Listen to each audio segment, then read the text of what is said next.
I was standing in my field, checking the irrigation lines on my 30-acre farm in rural Lancaster County, Pennsylvania, when I noticed construction equipment rolling down the dirt road that separated my property from the new housing development next door. The thing is, that dirt road was my only access to the main highway, and those workers were about to change my life in ways I never could have imagined. My name is Marcus Greene, and I had owned this farm for 8 years. I grew organic vegetables, raised chickens, and ran a modest farm stand that kept me comfortable enough to live my dream of working the land.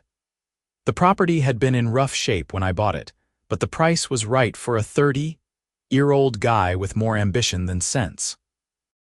The previous owner, an elderly man named Albert Morrison, had used it as a hobby farm, and his estate was eager to sell after he passed. What made the property affordable was its odd configuration. It sat like a long rectangle stretching back from the main road, with my nearest access point being a dirt easement that ran along the eastern edge of what was then an empty field. 3 years ago, that empty field got purchased by a development company. They built Crystal Ridge Estates, a cookie-cutter neighborhood of 40 identical houses with manicured lawns and strict architectural guidelines. I watched the construction with mild interest, but no real concern. The dirt road I used for access predated both our properties. It was clearly marked on my deed as a legal easement, and I had every right to use it. Albert had used it for decades, and the county records backed that up completely. The housing development sold out within a year. Young families and retirees moved in, attracted by the promise of a planned community with amenities and rules that would preserve their property values. I waved to my new neighbors when I drove past, and most of them seemed friendly enough. A few even stopped by my farm stand to buy tomatoes and fresh eggs. Everything seemed fine until the Crystal Ridge Estates Homeowners Association officially formed about 6 months ago. The president of this HOA was a woman named Patty Caldwell, though everyone called her Patty. She was 52 years old, with short blonde hair cut in that particular style that seemed to come standard with HOA presidency. She drove a white Lexus SUV and wore decorative scarves even in summer. I first met her when she showed up at my farm stand on a Saturday morning, introducing herself with a smile that did not quite reach her eyes. "You must be Marcus," she said, extending her hand. "I'm Patty Caldwell, president of the Crystal Ridge HOA. I wanted to introduce myself and welcome you to the neighborhood." I shook her hand, confused. "Thanks, but I have been here for 8 years. Your neighborhood is new," her smile tightened. "Well, yes, technically. But we are the organized community now, and we like to maintain good relationships with adjacent properties. I wanted to talk to you about that road you use." "The easement." I wiped my hands on my jeans. "What about it?" "Well, it runs right through our community, and some residents have expressed concerns about the heavy truck traffic. Your farm vehicles kick up quite a bit of dust, and the noise early in the morning can be disruptive." I felt my jaw clench. That easement has been there for over 40 years. It is legally documented as my access to the main road. I have every right to use it. Patty's expression shifted to something resembling sympathy, but it felt practiced. "I understand you believe that, but we have been looking into the property records, and there are some questions about whether that easement was properly maintained. Easements can be lost through abandonment, you know." "I use it every single day," I said, keeping my voice level. "There is no abandonment. The previous owner used it for decades before me." She picked up a tomato, examining it like she was searching for flaws. "Well, we will see. I just wanted to give you a heads up that the HOA is considering some improvements to our community infrastructure. We might need to make some changes to that road situation. Have a nice day, Marcus." She left without buying anything, and I stood there feeling uneasy. Something about that conversation felt like a warning shot, but I tried to tell myself I was being paranoid. I had legal documentation. An HOA could not just take away a recorded easement. I was wrong. 2 weeks after that conversation, I got a certified letter from the Crystal Ridge Estates HOA. It was filled with legal language, but the basic message was clear. They claimed that my easement had been improperly documented and that their legal review suggested it might not be valid. They were offering me a solution, though. If I agreed to join the HOA, pay the initiation fee of $5,000 plus $300 in monthly dues, they would grant me continued access through their community. The letter made it sound like they were doing me a favor. I called a lawyer that same day. His name was Robert Chen, and he specialized in property law. His office was in downtown Lancaster, in one of those old brick buildings that had been converted into modern workspace while keeping the historical facade. Robert was in his mid-40s with wire-rimmed glasses and a calm demeanor that immediately put me at ease. "Let me see everything," he said, spreading my documents across his desk. "Your deed, the easement documentation, survey maps, everything you have got." I watched him review the papers, his expression neutral. After 20 minutes, he looked up. "This is actually pretty straightforward," Robert said. "Your easement is clearly documented and has been in continuous use for over 40 years. It is what we call a prescriptive easement, and it has been legally recorded with the county. The HOA has absolutely no grounds to challenge it. So what do I do about their letter?" "I will draft a response explaining that your easement is valid and that you will continue to use it as legally entitled. I will cite the relevant case law and make it clear that any interference with your access would be unlawful." He leaned back in his chair. "Honestly, Marcus, this sounds like an intimidation tactic.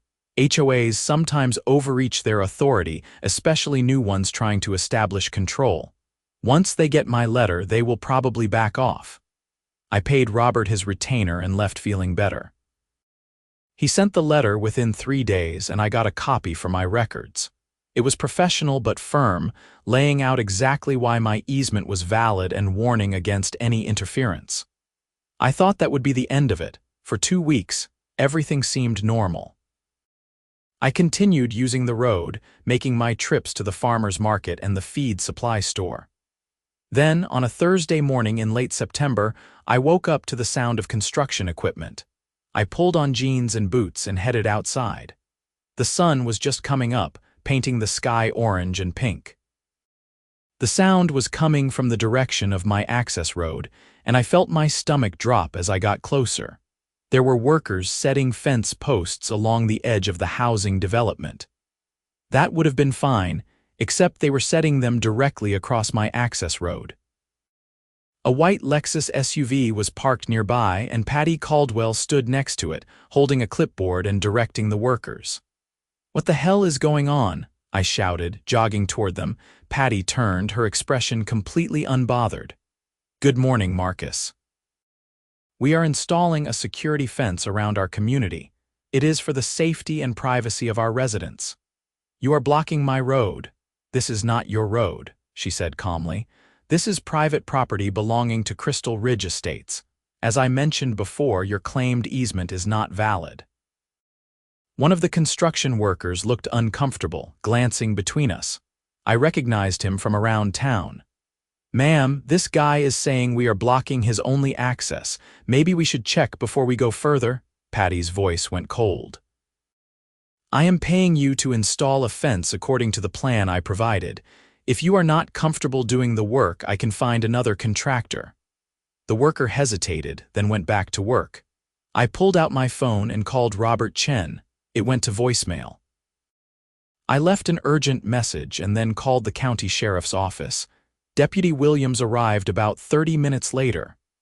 He was a guy in his mid-30s who I had seen around town at the diner. He listened to both sides, looked at the property survey I had pulled up on my phone, and then shook his head. "This is a civil matter," he said. "I cannot stop them from building on what they claim is their property. You need to get a court order if you want to prevent this." "But they are blocking my only access to the main road," I protested. "I understand, and that might be illegal, but I cannot make that determination. You need to take this to court." He looked genuinely apologetic. I am sorry, but my hands are tied on this one. By noon, the fence was up. It was 8 feet tall, made of attractive wood panels that matched the aesthetic of Crystal Ridge Estates perfectly. It also completely blocked my access road. There was a gate, but it had a digital lock, and I obviously did not have the code. I stood there staring at it, feeling a mix of rage and disbelief. How could they just do this? How was this legal? Robert called me back an hour later. I heard your message. They did what? I explained the situation while standing in front of the fence. Can they do this? Absolutely not, but stopping them requires legal action. I am going to file for an emergency temporary restraining order. We need to get before a judge as quickly as possible and get that fence removed or get you access through it. This is unlawful interference with your property rights. How long will that take? Emergency motions can be heard within a few days. I will file this afternoon and request the earliest possible hearing. In the meantime, do you have any other way to access your property? I looked around my farm. No, this is it. I am completely landlocked now. Document everything. Take photos, videos, keep records of any damages or losses you incur because of this. We will need it for the lawsuit. Lawsuit? Marcus, they just blocked your legal access to your property. You have grounds for multiple causes of action, including interference with easement rights, possibly intentional infliction of emotional distress, and you might even have a claim for damages. But first things first, we get that fence opened. I spent the rest of that day documenting everything. I took photos from every angle, recorded video of the fence blocking the road, and started a log of the impacts. I had a delivery of chicken feed scheduled for the next morning that could not get through. I had to call and cancel my spot at the Saturday farmers market because I could not get my truck and produce out. Each of these things cost me money. That evening, Patty showed up at my fence line. She stayed on her side, looking perfectly composed. I wanted to let you know that the HOA board met this afternoon, she called out. We are still willing to offer you membership in Crystal Ridge Estates. If you join and pay the fees, we will give you a gate code and you can have access through our community. You cannot force me to join an HOA, I said, and you cannot block a legal easement. We are not forcing you to do anything. You are welcome to find another way to access your property, or you can be reasonable and join our community. We have standards here, Marcus. Rules that everyone follows to maintain property values. Maybe it is time you learn to be a better neighbor. I have been here 8 years. I have always been a good neighbor. You are the one who showed up and immediately started causing problems. She smiled that tight smile again. Have a nice evening. The offer stands until the end of the month. After that, the initiation fee goes up to $10,000. She walked back to her Lexus and drove away. I stood there in the fading light, feeling more alone than I ever had since moving to this farm. The emergency hearing was scheduled for the following Tuesday. Robert filed all the necessary paperwork and included my documentation of the damages I was already incurring. The judge assigned to the case was the Honorable Margaret Steinberg, who had a reputation for being no-nonsense and fair. The hearing was held at the Lancaster County Courthouse, a beautiful old building with high ceilings and wood paneling. I sat next to Robert at one table while Patty and her lawyer sat at another. Her attorney was a slick-looking guy in an expensive suit named David Brennan. He had slicked back hair and the kind of confidence that comes from winning too many cases. Judge Steinberg entered, and we all stood. She was a woman in her 60s with gray hair pulled back in a bun and sharp eyes that seemed to miss nothing. This is an emergency motion for a temporary restraining order, she began. Mr. Chen, you are representing the plaintiff, Robert stood. Yes, Your Honor. My client, Marcus Greene, owns a 30-acre farm that has legal access to the public highway via a recorded easement that crosses property now owned by Crystal Ridge Estates HOA. The defendants have erected a fence that completely blocks this access, leaving my client landlocked and unable to conduct his farming business. Your Honor, David Brennan stood smoothly. The defendants dispute the validity of the claimed easement. Our research indicates that the easement was improperly recorded and may have been abandoned. Crystal Ridge Estates is a private community, and we have the right to secure our property. Judge Steinberg looked at him over her reading glasses. Did you seek a declaratory judgment on the easement's validity before erecting this fence? We were in the process of legal review, Your Honor. That is not what I asked.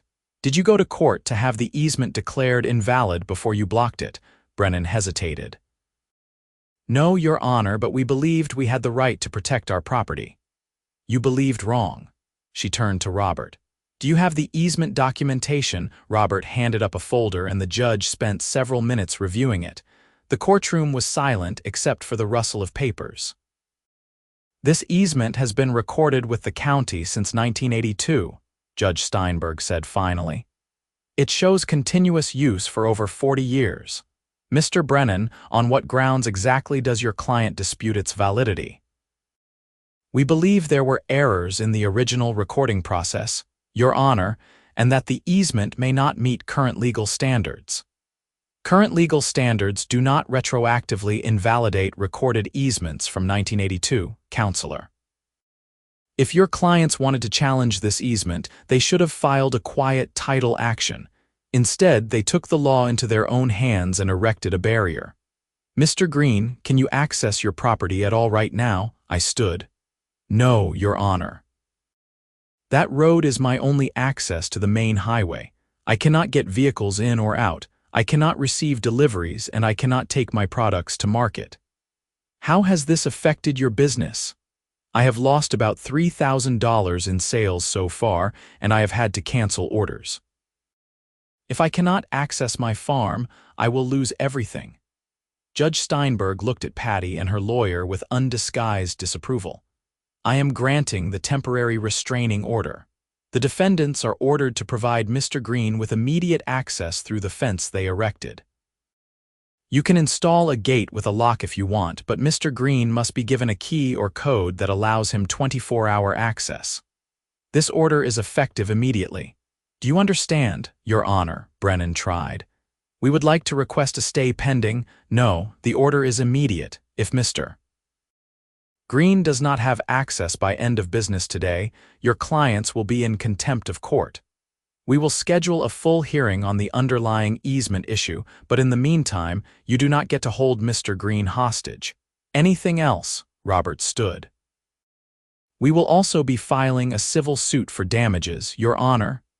That is your right. This hearing is adjourned. I felt like I could breathe again for the first time in days. We left the courthouse and Robert clapped me on the shoulder. That went about as well as it could have. They will have to give you access now. What about the full hearing she mentioned? They can challenge the easement in court, but based on your documentation, they do not have a case. This is going to cost them a lot of money in legal fees for nothing. Hopefully, they will figure that out and drop it. By 5 o'clock that afternoon, I had a phone call from a subdued Patty Caldwell. A locksmith is installing a new gate lock. You can pick up your key at my house. I drove over to Crystal Ridge Estates. Patty's house was in the center of the development, a beige two-story with a perfect lawn and seasonal decorations on the porch. She opened the door before I could knock, handed me a key without a word, and closed the door in my face. I tested the key at the gate. It worked. I drove through, feeling victorious but also exhausted. This should have been the end of it, but I had a sinking feeling it was just beginning. Over the next 2 weeks, things got strange. I would find my gate lock jammed with glue, twice. The locksmith had to come out and replace it both times, billing the HOA per the court order, which probably did not make Patty happy. My mailbox at the end of my driveway got knocked over 3 times. I set up a security camera and caught footage of teenagers from the development doing it on a dare. When I showed the footage to the sheriff's department, the parents were contacted, and the vandalism stopped, but the hostility from Crystal Ridge Estates residents was palpable. Someone started a rumor that my farm was attracting rats. It was completely false, But suddenly, the HOA was sending notices to all residents about health concerns from the adjacent agricultural operation. They even tried to get the county health department to inspect my property. The inspector came out, looked around, and told me everything was fine. "This is clearly a harassment complaint," he said, shaking his head. "Your operation is clean and well-maintained. Somebody has it out for you." "The HOA next door," I said. "They have been trying to force me to join or leave." "Yeah, I have seen this kind of thing before. HOAs can be vicious." "Document everything and keep copies of my report. You might need it." Robert Chen filed the civil lawsuit in early November. We sued Crystal Ridge Estates HOA, Patty Caldwell personally, and the development company that still had some ownership stake in common areas. The lawsuit claimed unlawful interference with property rights, intentional infliction of emotional distress, and sought both compensatory and punitive damages. We asked for $50,000 to cover my lost income, legal fees, and the stress of the situation. The lawsuit seemed to make things worse. Now it was not just Patty who hated me, but the entire HOA board and most of the residents. I started getting complaint letters about noise from my farm equipment, even though I only ran machinery during reasonable daytime hours. They complained about the smell of my chickens, even though my coop was 200 yards from the nearest house. They complained about my farm stand being an unapproved commercial operation, even though it was on my property and legal under county agricultural zoning. The most absurd complaint came in December. Patty sent me a formal letter stating that my property was bringing down the aesthetic value of Crystal Ridge Estates, and that I needed to improve the appearance of my farm to match the community standards. She included a list of suggested improvements that would have cost over $100,000, including painting all my outbuildings to match the HOA color palette, replacing my functional farm fencing with decorative options, and landscaping my fields with ornamental plants. I showed the letter to Robert, and he actually laughed. "They have no authority over your property whatsoever. You are not part of their HOA, and they cannot enforce their rules on you. Keep the letter, though. It shows their pattern of harassment." The full hearing on the easement validity was scheduled for February. In the meantime, I tried to keep my farm running despite the constant stress. My sales were down because I had missed critical market days during the lockout period. Some of my regular customers had found other suppliers. I was surviving, but it was tough. In January, things escalated again. I woke up one morning to find that someone had cut my fence along the property line with the housing development. About 40 feet of fence was destroyed, and my chickens had gotten out. It took me 6 hours to round them all up, and I lost 3 to predators. I called the sheriff immediately. Deputy Williams came out and took a report, but there was not much he could do without evidence of who had done it. I had security cameras covering my gate and the front of my property, but not the entire fence line.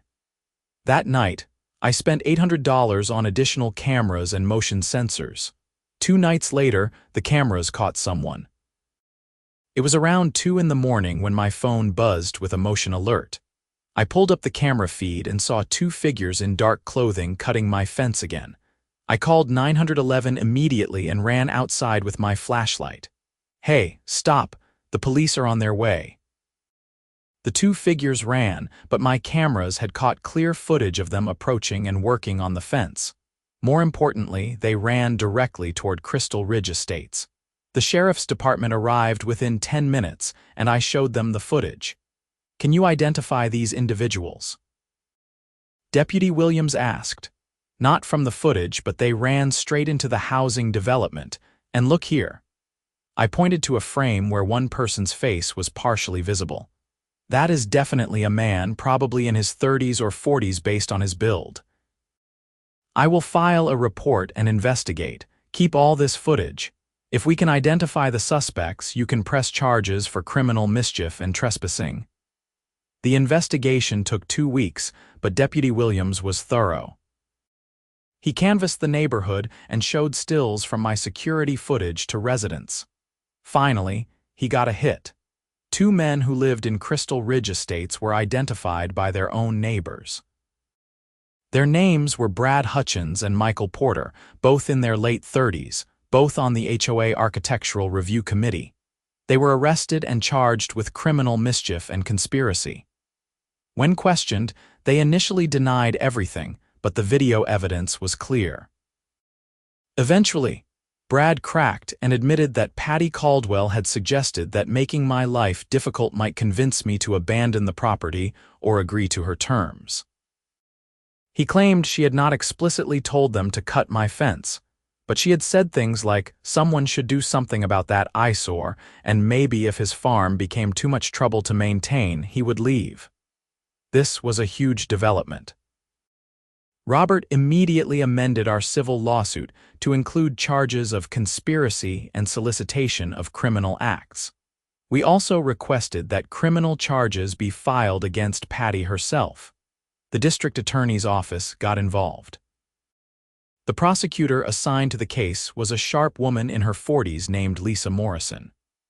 She reviewed all the evidence, including the testimony from Brad and Michael, the pattern of harassment documented in HOA letters, and the original fence blocking my access. In late February, just before the scheduled easement hearing, Patty Caldwell was arrested and charged with conspiracy to commit criminal mischief and harassment. Her booking photo made the local news. She looked furious in her orange jumpsuit, her perfect blonde hair disheveled. The HOA board held an emergency meeting and voted to remove Patty as president. They also voted to settle our civil lawsuit.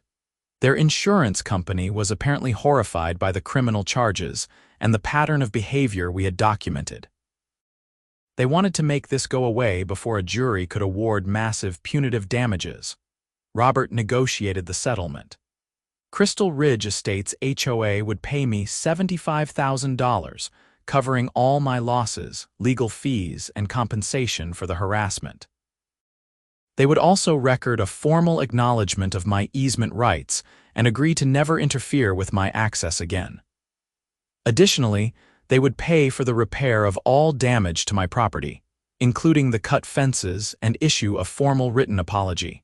I accepted the settlement in early March.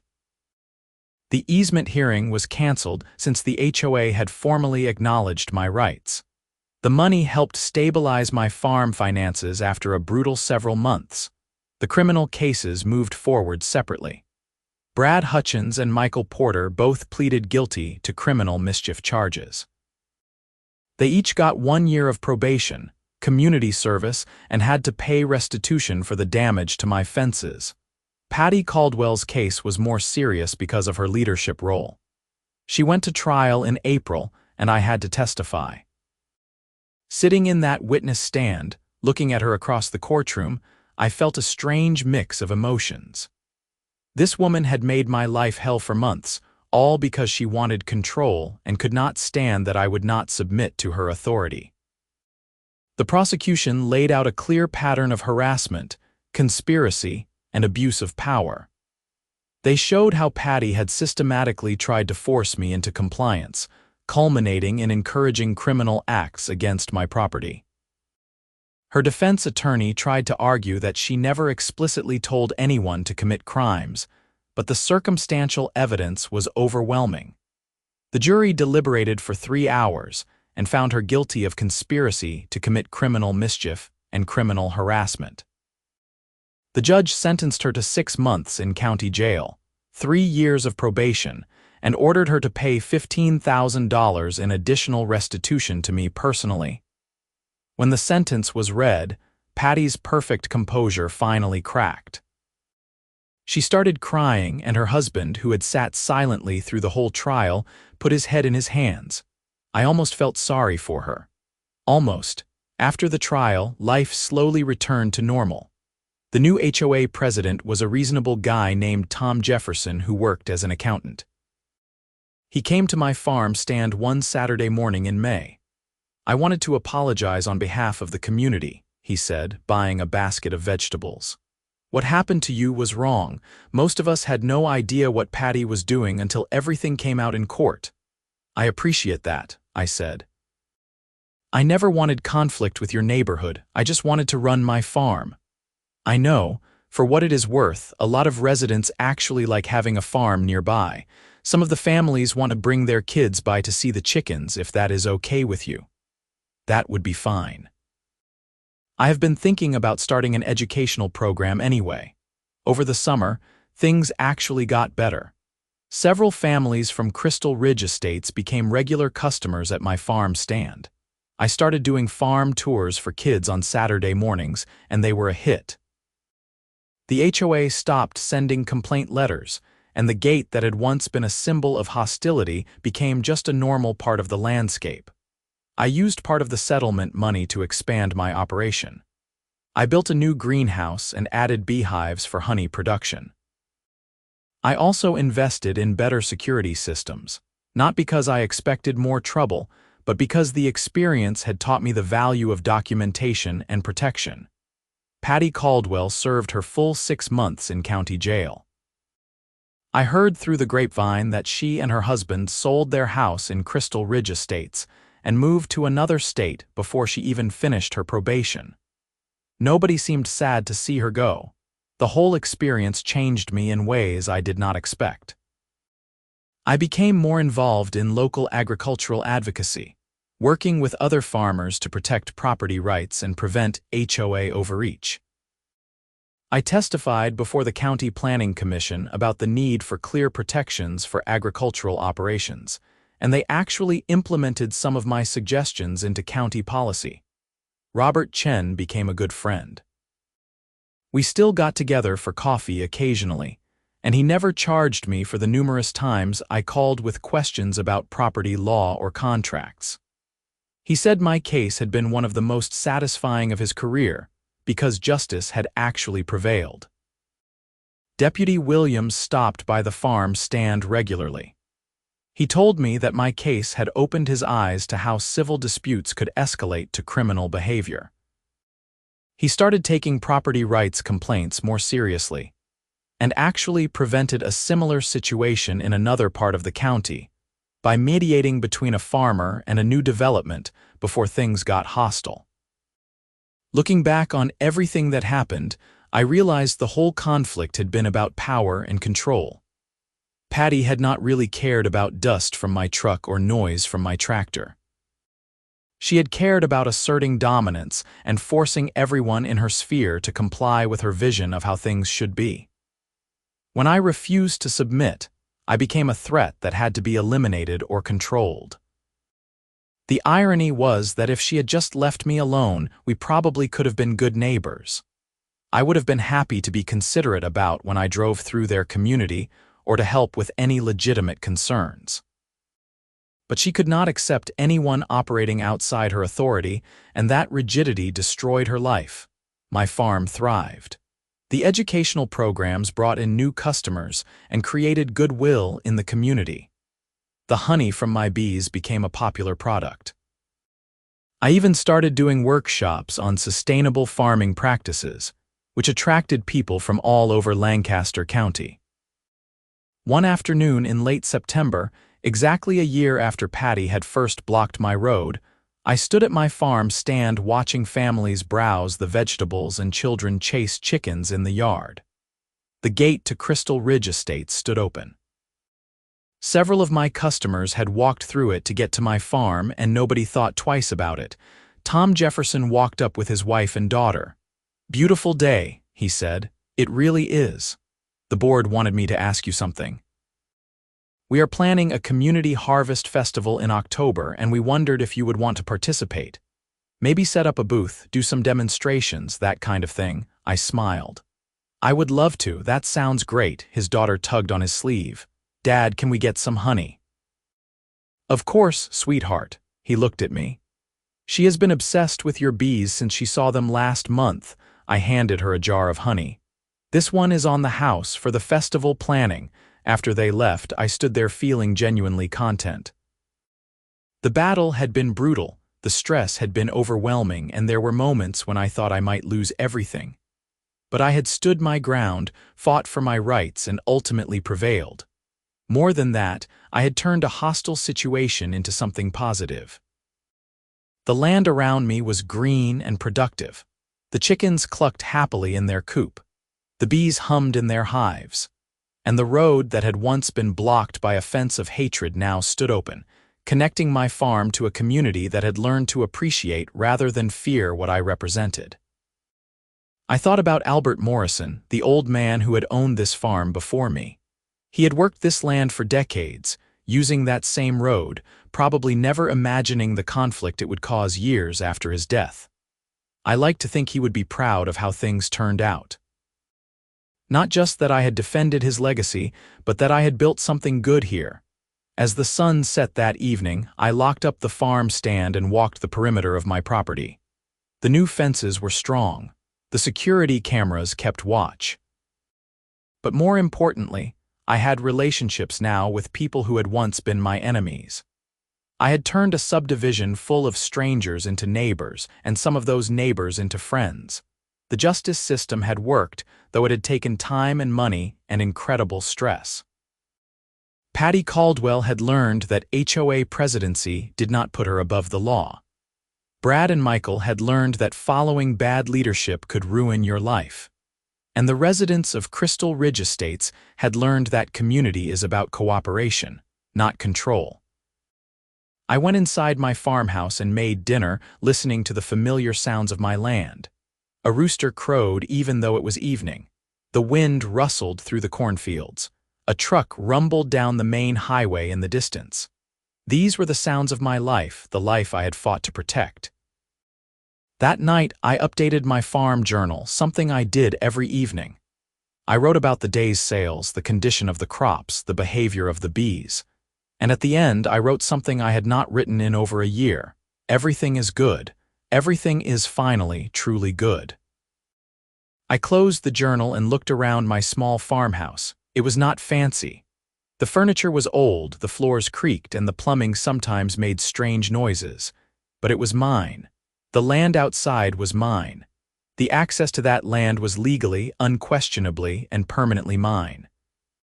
Patty Caldwell had tried to take that away, to hold me hostage until I submitted to her authority. She had built a fence through my farm to block my access and demanded I join her kingdom or stay landlocked.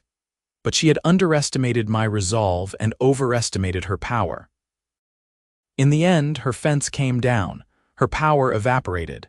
Her freedom was taken by the same legal system she had thought she could manipulate. And I was still here, still farming, still free. Justice had been slow, but it had been real. The bad guys had been arrested, tried, and punished. The good guys, or at least the guy just trying to live his life and run his farm, had won. It was not a Hollywood ending with dramatic music and everyone learning a valuable lesson in a single moment. It was better than that. It was real life, messy and complicated and hard-fought, but ultimately fair. As I lay in bed that night, I thought about what I would tell someone else facing a similar situation. Document everything. Know your rights. Get a good lawyer. Do not back down when you are in the right. The system can work, but only if you are willing to fight for justice and see it through to the end. And maybe most importantly, remember that bullies like Patty Caldwell rely on people being too intimidated or too tired to resist. They count on you giving up, giving in, accepting their version of reality because fighting seems too hard. But when you stand your ground, when you refuse to be bullied, when you make them face actual consequences for their actions, their power disappears like morning fog in sunlight. I fell asleep that night in my farmhouse, on my land with access to my road, surrounded by my crops and my animals and my hard-won peace. Patty Caldwell was somewhere else, her life in ruins because she could not leave well enough alone. The choice of which outcome to pursue had always been hers. She had chosen poorly. I had chosen to fight, and I had won. Not just the legal battle, but something more important. I had won the right to live my life on my own terms, to work my land in peace, and to be a good neighbor without surrendering my independence. That was worth every difficult moment, every dollar spent on legal fees, every sleepless night wondering how it would end. Because now I knew how it ended. It ended with me still here, still standing, still farming. It ended with justice served and wrongs righted. It ended the way it should have from the beginning, with me being left alone to live my life. And that, finally, was enough.